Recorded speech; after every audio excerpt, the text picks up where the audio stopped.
Shalom, aloha. I'm buzzing. I hope you're all feeling great as well, or at least feeling grateful for your experience, trusting that wherever you're at in this moment, it's perfect, it's divine, nothing is outside of that perfection of the divine order of all things. And of course, wearing the color of the planet of the day as usual. Today's Tuesday, it's Mars, it's red.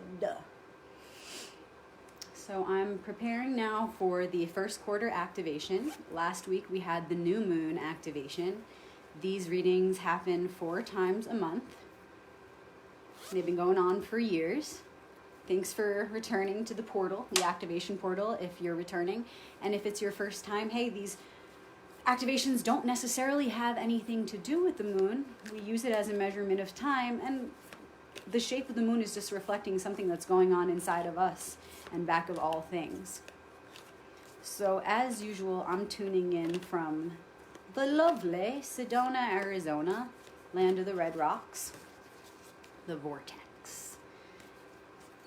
So good to see you guys. Where are you tuning in from? Drop a comment and let me know. I see Florida, I see Pittsburgh. Where are you in the world? Got lots of energy. I see Illinois, Seattle. What's up, world? And as you're all tuning in, I'm just shuffling your energy into the deck. I see Scottsdale, New York.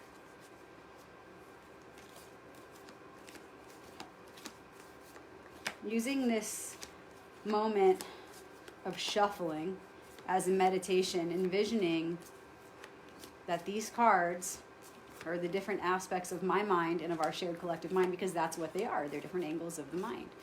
Louisiana, Canada, we got another Pittsburgh, we got another Florida, Alaska, Australia, Mississippi. So that's what I'm doing. I'm just shuffling up the different parts of us. They're just different parts of the one.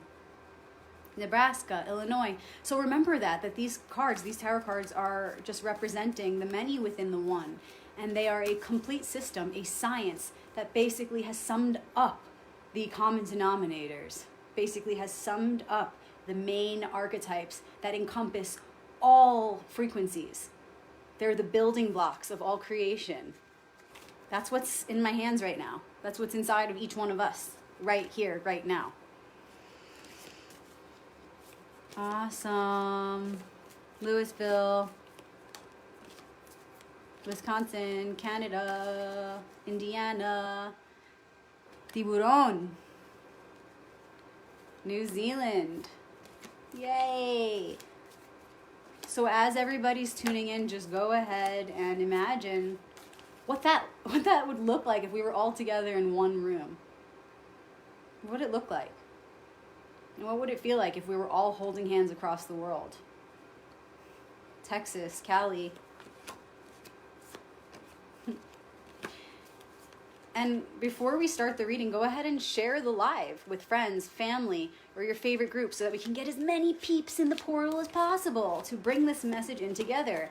Because as we all tune in live, it's all of our energies together that bring in this message. Another Alaska, another Canada, Philadelphia, another Canada. I love Canada. I love the world. I love all people. I love all beings. I love the one.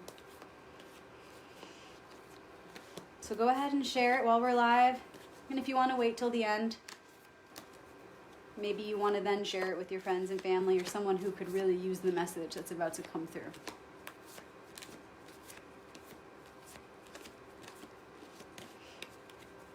Connect to the deck however you know how. Remember, all is mind. First principle of Hermetics is the principle of mentality. All is mind.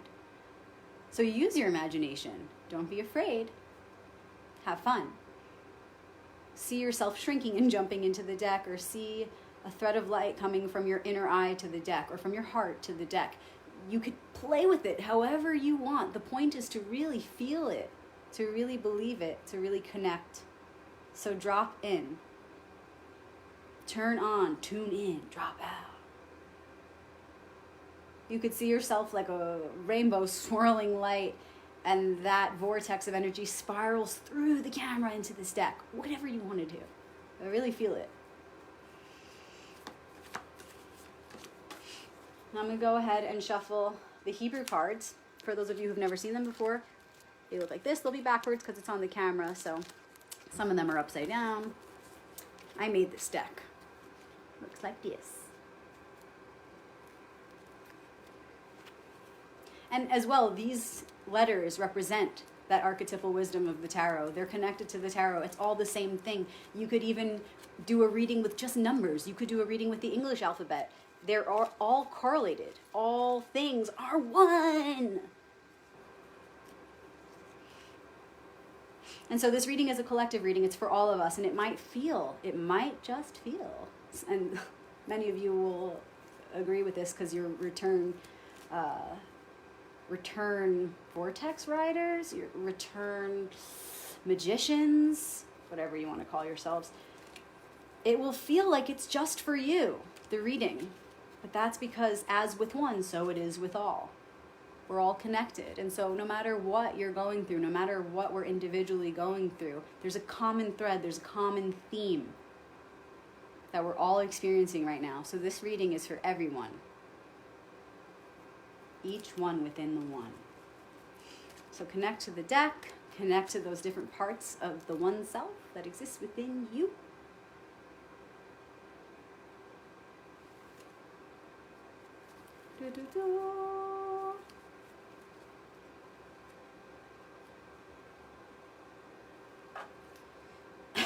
So this is the first quarter activation. Last week we had the new moon, which means we just began a new cycle, which means we just are beginning a new lesson.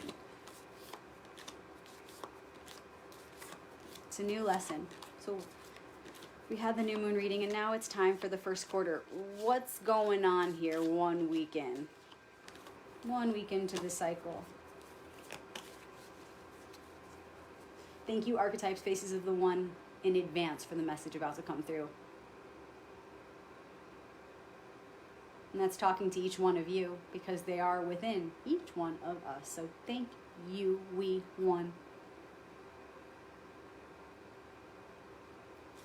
So for this week, what is the archetype that is representing the current challenge?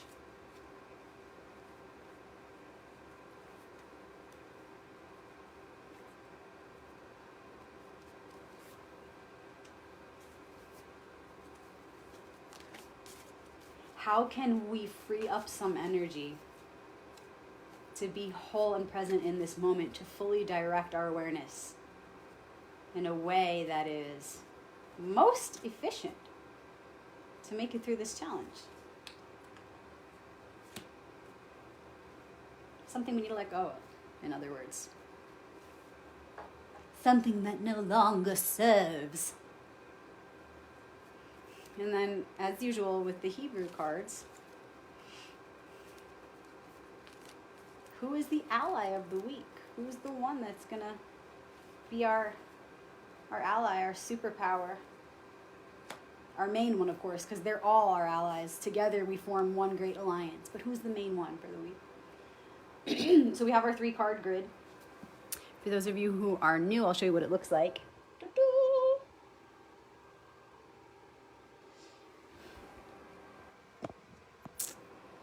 And here we go.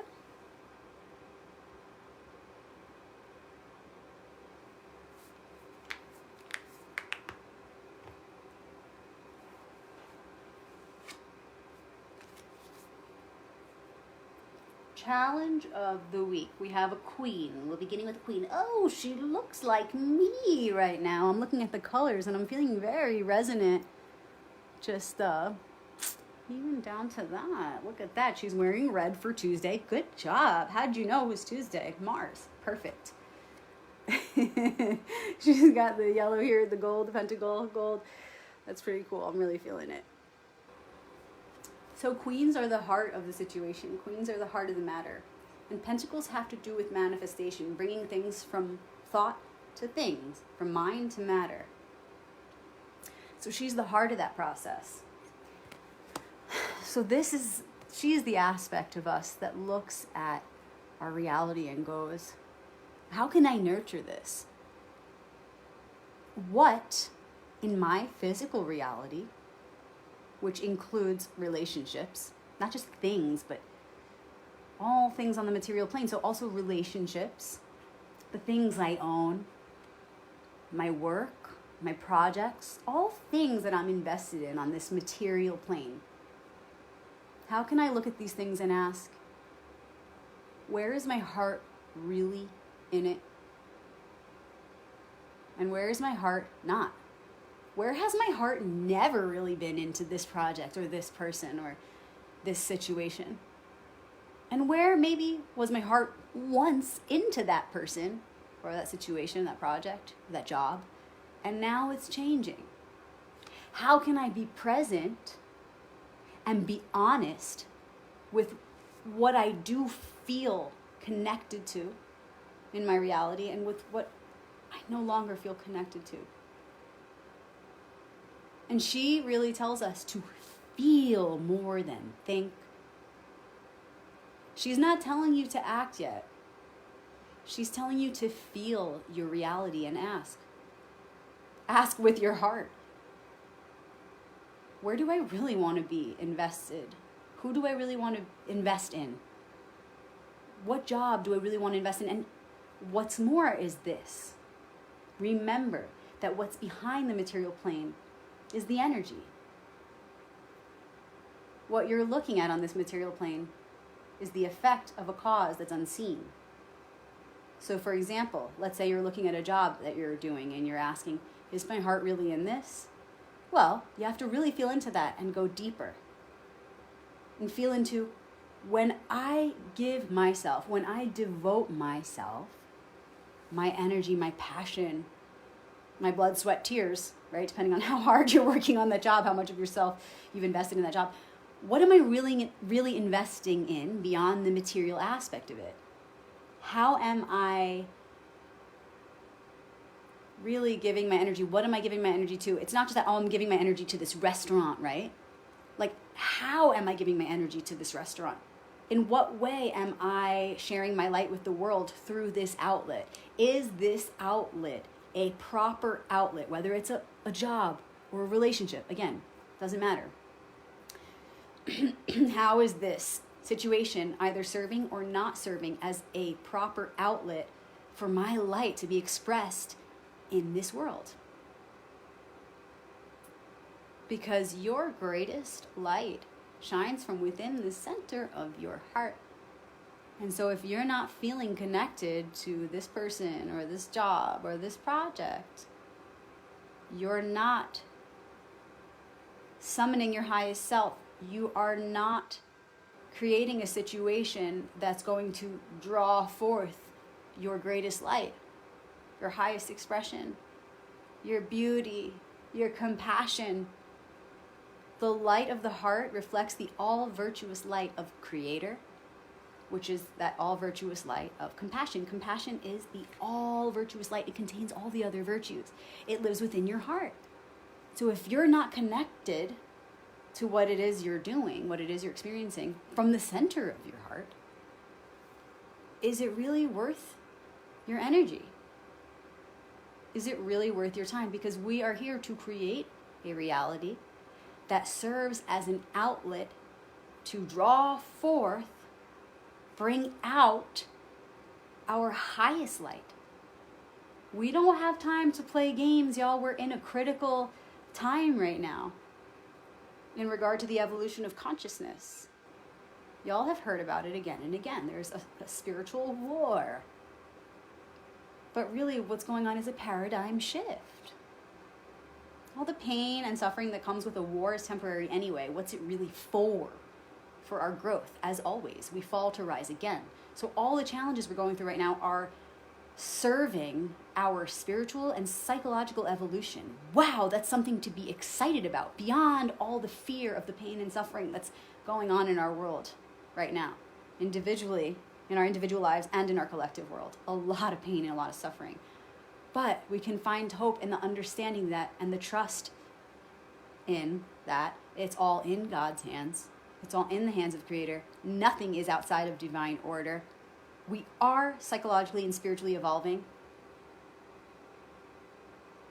So how can we remember that and carry that remembrance as we create our reality, as we choose what thoughts to really hold on to and feed with our feelings, because thoughts tied to emotions, the heart, the queen, makes the manifestation happen. So we don't have time for bullshit. We're going to be okay no matter what. But when you know the truth, when you know that we're experiencing this paradigm shift right now, you know what the whole point is, the whole reason we're here, you're here. Why would you give your energy, your time, your thoughts, your heart to relationships or jobs or situations that are anything less than your highest calling? Go big or go home.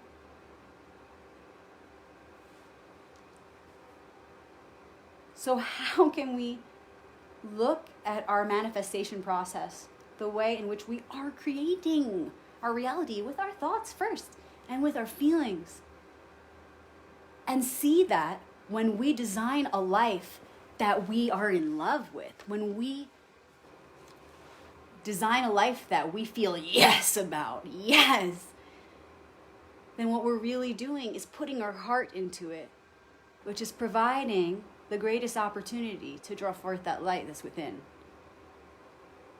If we only feel a partial yeah, but not that full yes, are we really doing what we came here to do? Are we being who we came here to be? Are we really creating the greatest opportunity for that light to be expressed from within us out into the world? No.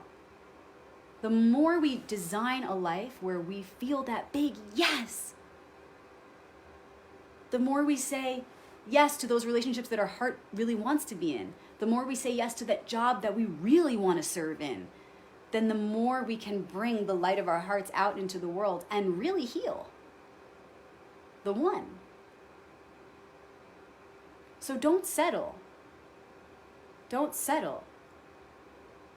Create a reality that magnetizes that light from within your heart to come out of you. To wash over your thoughts in your mind so that it can be reflected into the world in a bright and beautiful way. So you shine like the sun. And sometimes the process from getting to that life that you want to live, right? From going from this space to that space, from going to this mediocre life to that great life, it can be uncomfortable. It can be painful. There are things that need to be done that can be painful. There's a detachment process. There's cord cutting. There's nay saying. There's boundary setting. There's all these things that are uncomfortable. But you didn't come here to be comfortable. You came here to do the work. And the more confidently you carry that knowing that you came here to do the work, the easier the work becomes, and the less you have to suffer as you move through it. It still might be uncomfortable. You still might have to say no or set that boundary or cut that cord. But you suffer less because you carry a confidence and a trust as you make each decision, each step of the way, every crossroads you come to. If you carry that trust, it makes the whole experience a lot lighter, a lot more graceful. That's what compassion does. That's what understanding does. That's what faith does. So what she's asking this week is, it's okay, you don't need to worry like, oh my God, I'm going to have to cut all these cords, I'm going to have to make all these changes in time. In time. First, tune into the truth. Because for some of us, we're experiencing more of the challenge side of this than the gift side of this. Some of us are really struggling with this. And what that looks like for those of us who are struggling is a fear of letting go of those things that we know are not good for us, that we know our heart really hasn't been in.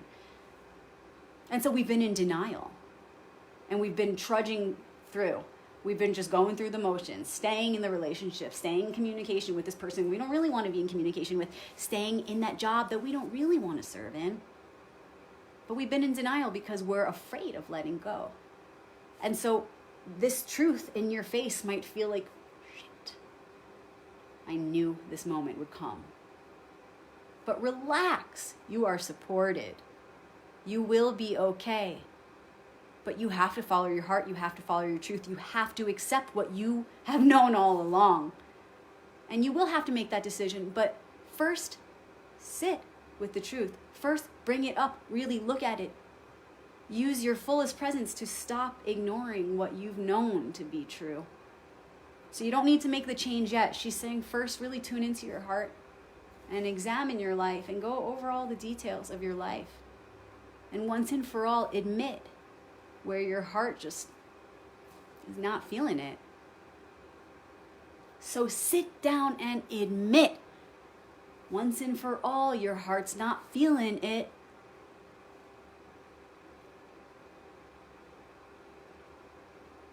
And where does your heart want to go?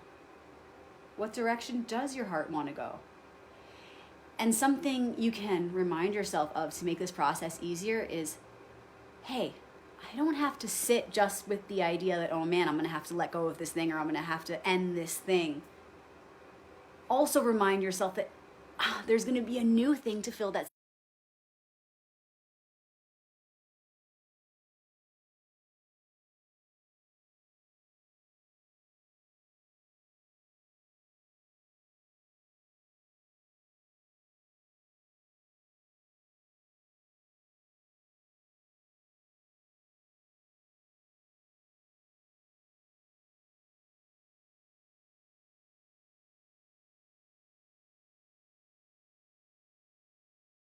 Do you think the caterpillar is afraid of the cocoon? The caterpillar goes in there and digests itself. It turns itself inside out. That's gotta be not the most comfortable process.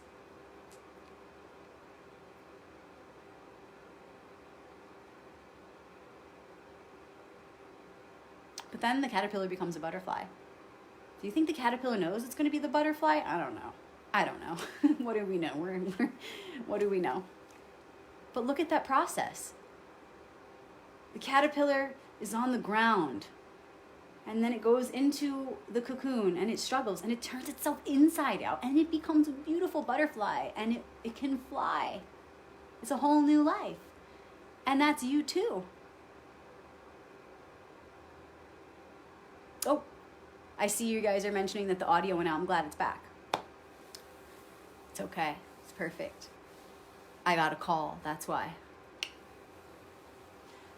And so that's the thing. The caterpillar becomes the butterfly. Classic example, right? You've heard this before. I know it's cliche, but it's so true. And there's so many examples of this in nature. The growth is not always comfortable. Transformation is death, but then it's rebirth. So remember that as you go through this experience of evaluation of your life and asking, where has my heart really not been in it? Dang, even though my heart really hasn't been in this job, I've gotten so used to it. So yeah, it's going to be a little uncomfortable walking away, but I got to remind myself why I'm doing it. So hold on to your whys. Hold on to the reasons why you're doing it.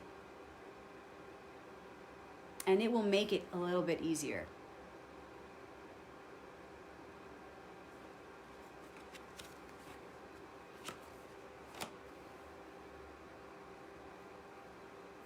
Okay, can y'all still hear me good? Somebody let me know. Because I'm about to flip the next card.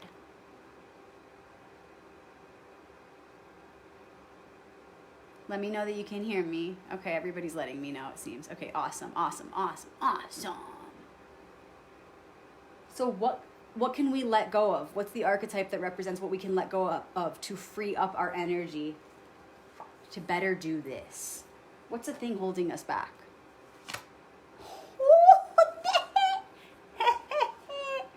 Someone just mentioned an earthquake too, so that's pretty funny. One of you just commented about an earthquake. That's a reset. That's a reset. This is the Tower card. It's a major arcanum card, so it's a super powerful card. Obviously, they all are, but this is a major arcanum card. And in ancient Egypt, it was known as the lightning. Okay, so you could see this Tower as the unsustainable thing, the thing that is not eternal. It could be your body. It's your body. Your body is not forever. It's the material thing, right? It's the thing that doesn't last forever. And on a smaller scale, it's the plans that we work on, the projects we work on, the relationships we invest in that just are not sustainable. And the cap coming off the top is the false crown, the ego, so that the lightning coming in, representing the original light of creation, can reset the pattern. See how the lightning is an arrow coming from above? And by the way, 16, the 16th letter of the Hebrew alphabet is the ayin. And the hieroglyphic for the ayin is the eye of God. And so you see in some decks, the art for the Tower has an eye at the top because that's where this light is coming from. The original light of creation. It's powerful. It's that powerful primordial light of creation. So it's coming in to reset the pattern. And these are the aspects of us, the masculine and feminine aspects of us, because we all have both forces within, of course. Those are those aspects of us, the false representations of them falling away, so that we can be free.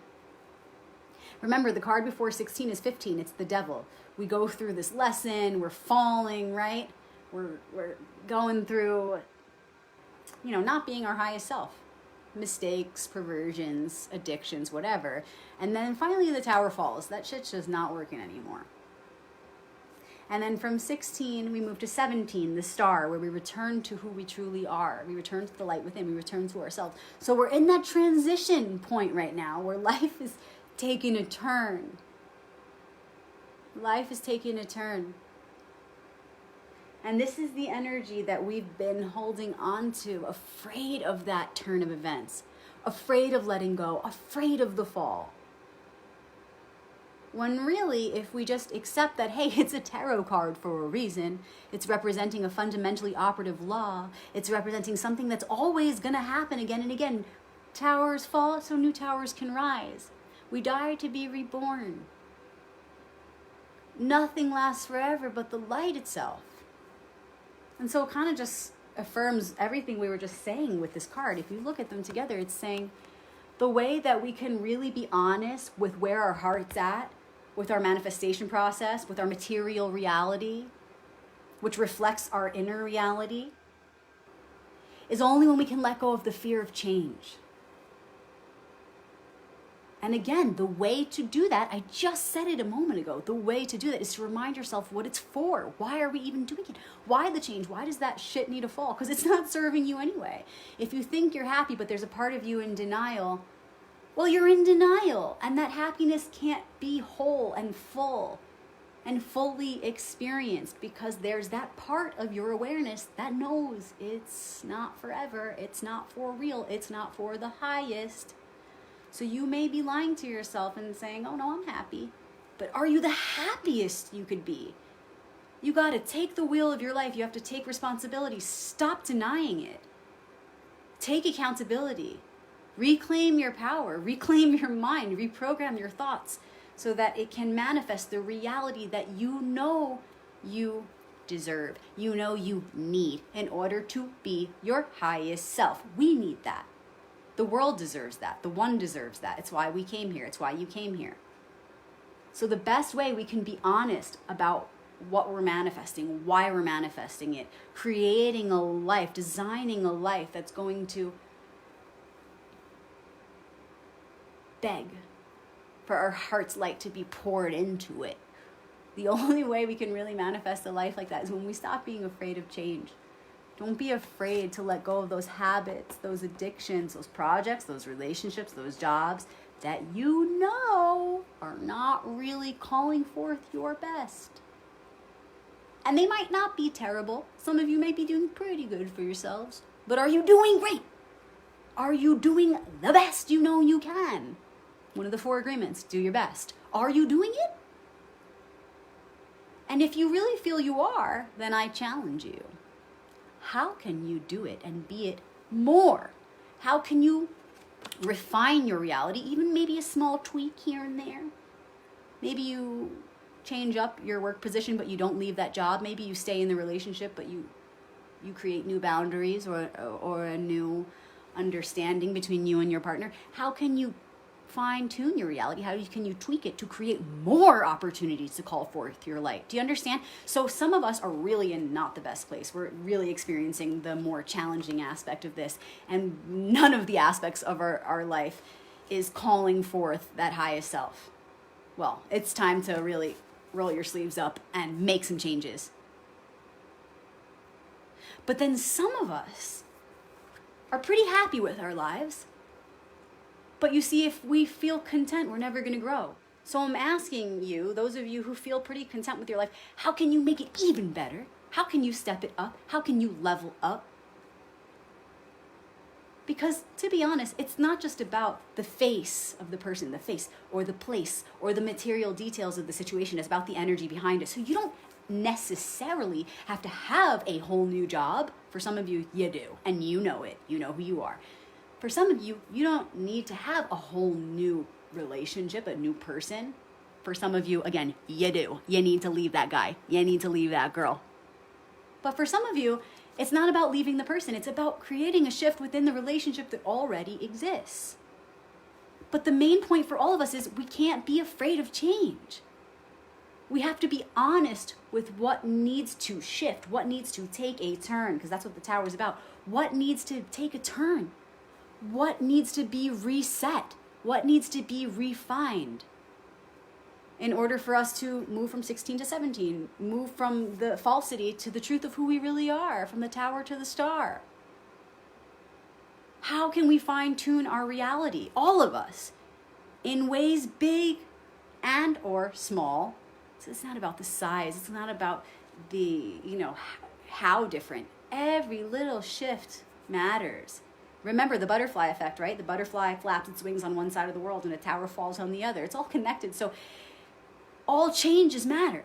So how can you make the changes necessary, big and or small, to create a life that's going to pull that light from within your heart out into the world so that it could be used for us all, for the healing that we so need right now?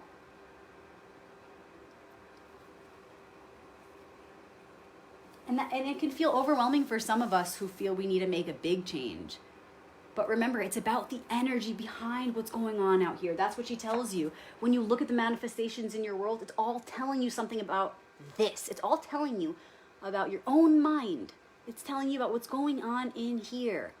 So whether you need to make a big change or a small change, don't be so overwhelmed by the process that you're like, I don't want that tower to fall, forget it. I'm just going to fake it and I'm going to somehow hold it together and pretend I'm happy. You're fooling yourself. Don't be afraid. Make the changes you need to make. It's only going to look up from there. When you follow your heart, when you follow the truth, it only gets better and better and better.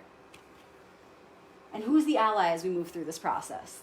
We might have already said some key words that have hinted or foreshadowed who this ally is. And we did! I knew to say that. I was feeling it. This is the letter Pe, and it is the mouth, okay? The hieroglyphic symbol for this letter, Pe, in the Hebrew alphabet is the mouth. It's connected to who in the tarot? The star. Card 17, the star. So yeah, we already, not only do we hint at what the card was going to be, we straight up invoked it. We talked about the star again and again, because the star comes right after the tower, the 16 to the 17. Beautiful, okay? Now, if you were to make this card into a Hebrew letter, it would be the ayin, which I also mentioned, okay? So the 16th letter to the 17th, ayin to Pe. This hieroglyphic symbol for the ayin is an eye, and then the Pe is a mouth. So it's saying we go from the eye of creation to the mouth, okay? We go from this, we take this primordial light, and it comes through us to be expressed as truth. Not the fake stuff, not the false stuff that's impermanent, that's not sustainable. Direct truth coming through. So how can we tune into that light of the ayin, that light that resets, that truth that when it comes through, blasts those towers, destroys what's not serving, destroys what is a waste of our time, and reveals, remember, from the eye to the mouth, reveals what is actually true.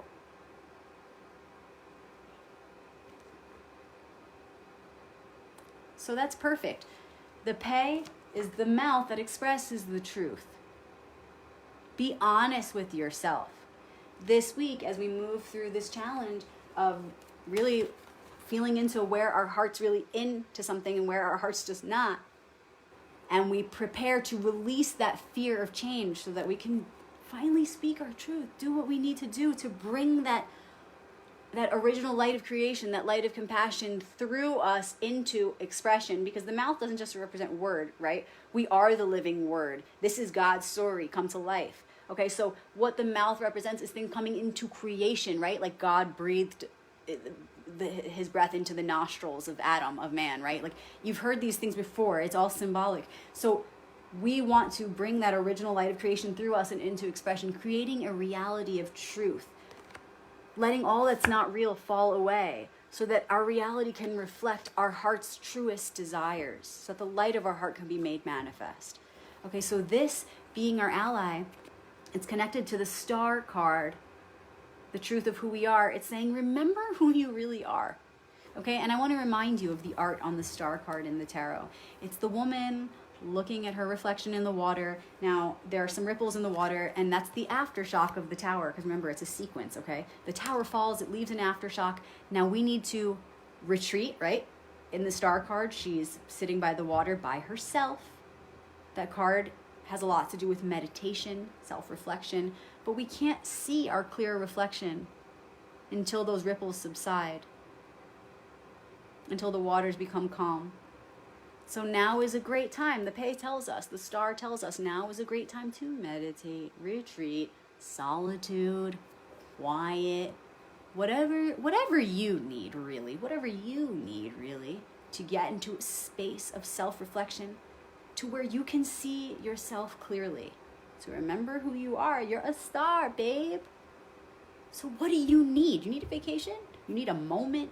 Do you need a day? Do you need a week?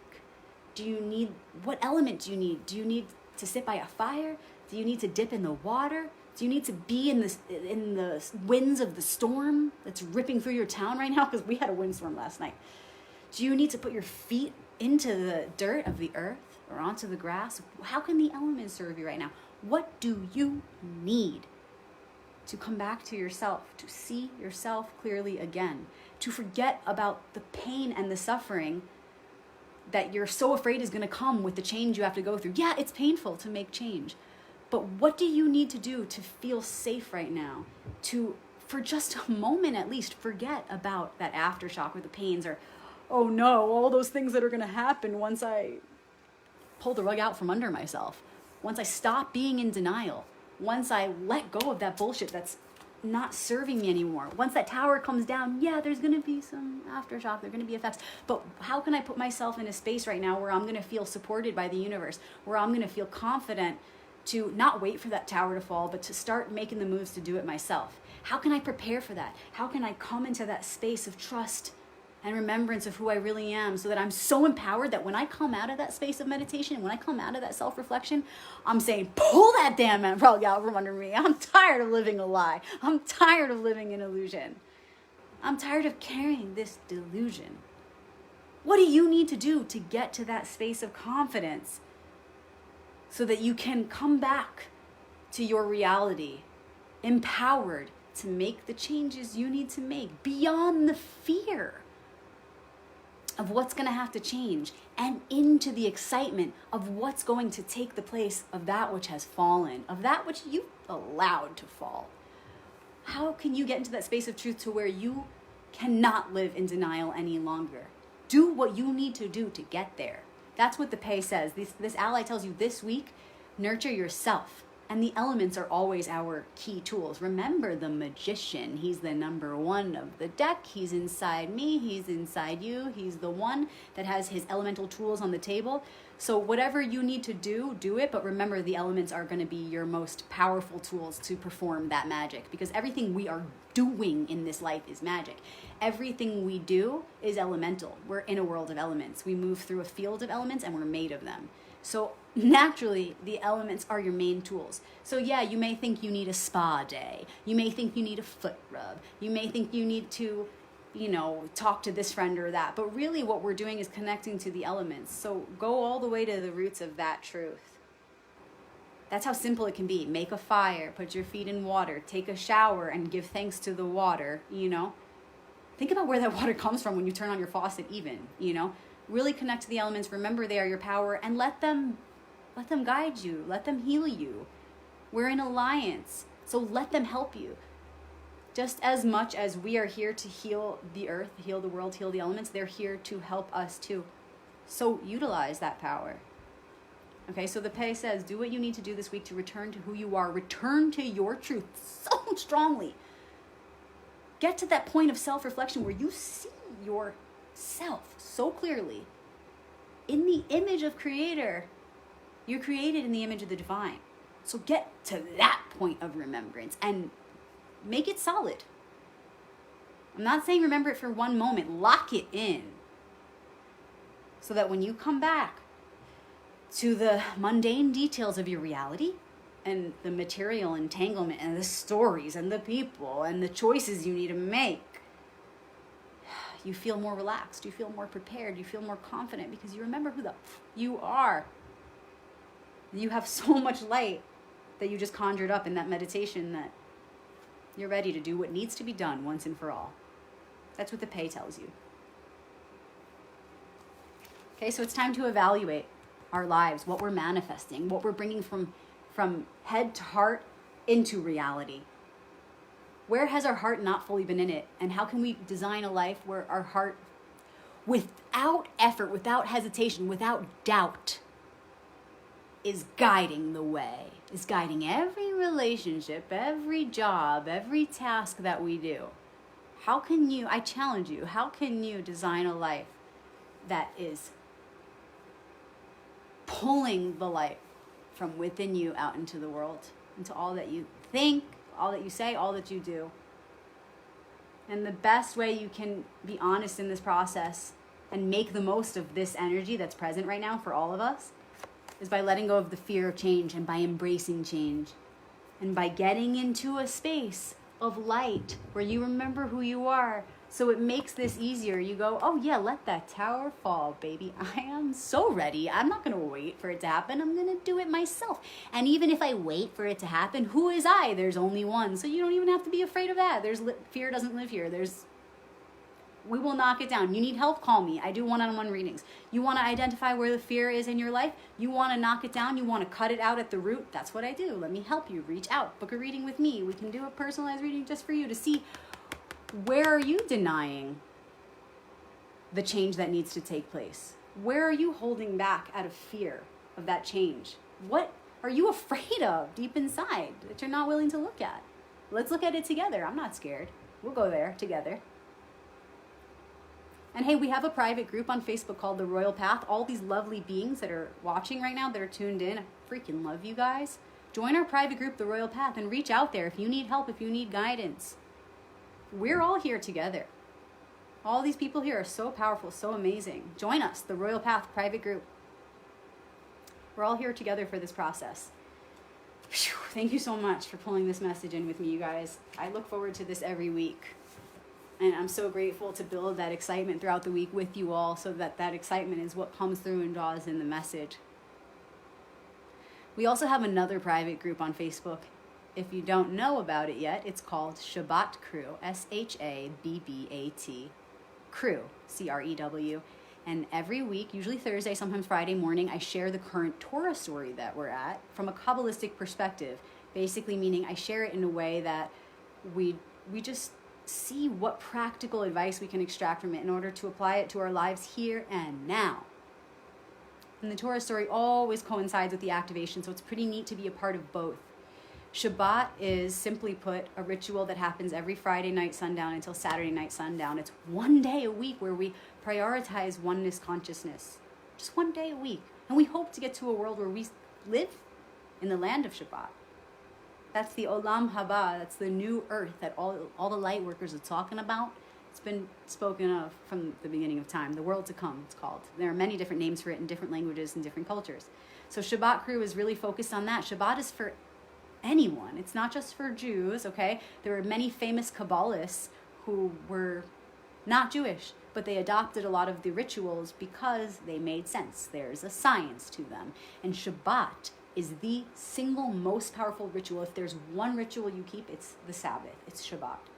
So if you want to learn more about that, if you want to learn more about Kabbalah, if you want to join us for those lives every week, we also go live for the ancient melody recitation of the Shabbat candle lighting prayer. I light the candles with you guys live every Friday night. So if you want to be a part of that, you want to learn the prayer yourself maybe, join us in Shabbat crew.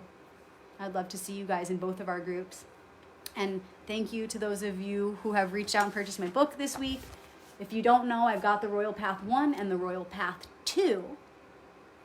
And they are, of course, on Kabbalistic Tarot and archetypal awareness. You don't even have to have a deck for this first one. Even for the second one, you don't necessarily have to have a deck. There's so much to learn. I talk about elemental manipulation in book number 2.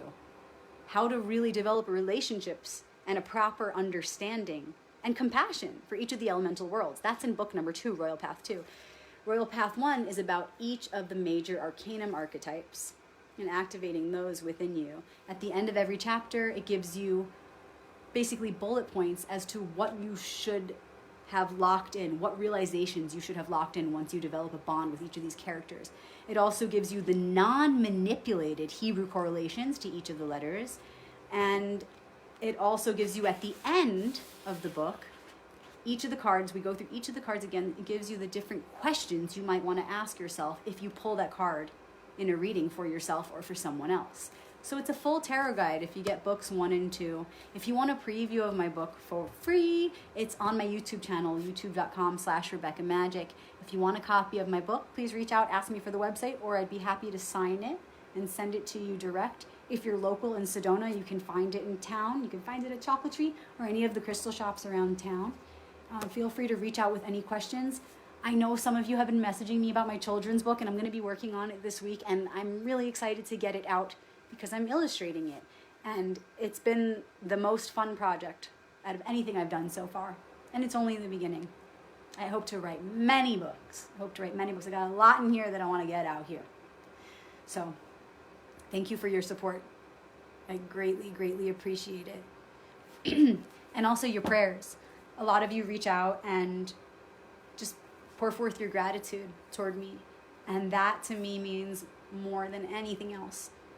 The messages I receive with your gratitude, letting me know how X, Y, or Z has changed in your life since listening to these activations or since receiving a reading or reading my book. I love hearing those stories. They're always so profound and they touch me in such a deep way. It enlivens my purpose. It justifies my existence. It validates my existence. It makes me feel good to be who I am. So thank you for doing that for me. I'm so glad I can do that for you too. I so love and appreciate you guys. And I will see you this weekend for the Shabbat candle lighting prayer and the next Torah story. Love you guys. Thank you again. Shalom.